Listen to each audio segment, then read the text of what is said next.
flooding in the kitchen. Kasi yung hose ng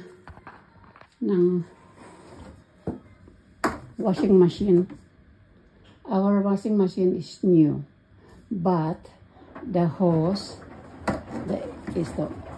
ito, can you imagine? Yan lang oh.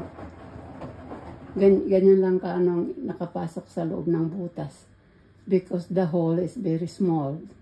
Yung una naming washing machine, maliit lang ang hose. This time, this is big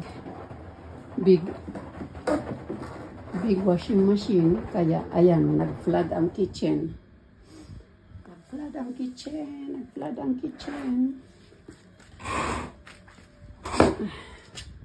Nag-flood siya. Buti na lang nandito si Habi, katulong ko nagtakot ng tubig. And so lucky because we don't have neighbor downstairs. Kung may nag-leak man doon, walang reklamo. Pag may bumili na nun, pag may bumili na yung bahay sa baba, kung mga nag-rent, tuyo na. Pero magre-reklamo pa rin. It's igual. No importa. We will paint and we have siguro covered by siguros. But not now. Kasi walang tao sa baba. Pag mayroon nang nag-rent, may bumili. Gusto ko ngang bilhin yun sa baba. Sa second floor. Sa baba nitong bahay ko. Baka mura lang. Like this house. Paupahan. Ang mahal-mahal ngayon ang upa dito. Okay guys, bye. Naabangan ko kasi emergency urgent ano bang tawag ng urgent drying. Nilagay ko sa urgencia centrifugar. Urgent drying. And you know this palanggana basing bathtub ng mga kids ko pa ito. Kay si Vanessa ang unang gumamit nito. Anti-site. It's very all-purpose. Grabe. Nagagamit lagi. Ewan ko lang pag may apo ako kung ipagamit ito ng mga anak ko. Baka hindi na. Bili na lang ng new one. Heavy duty na tong na to. Bathtub. Ayan o. Nagsisentrifugar. You see? The water goes out.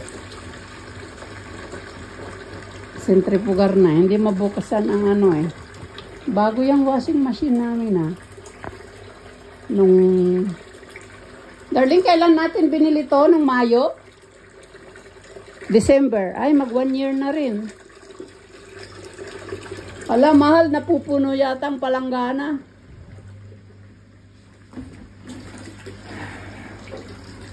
Papa.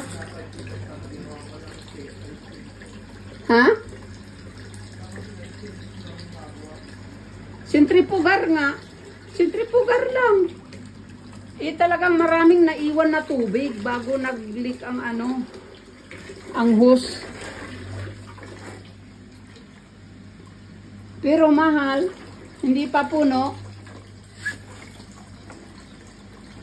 I need your help para itapon sa banyo yung tubig.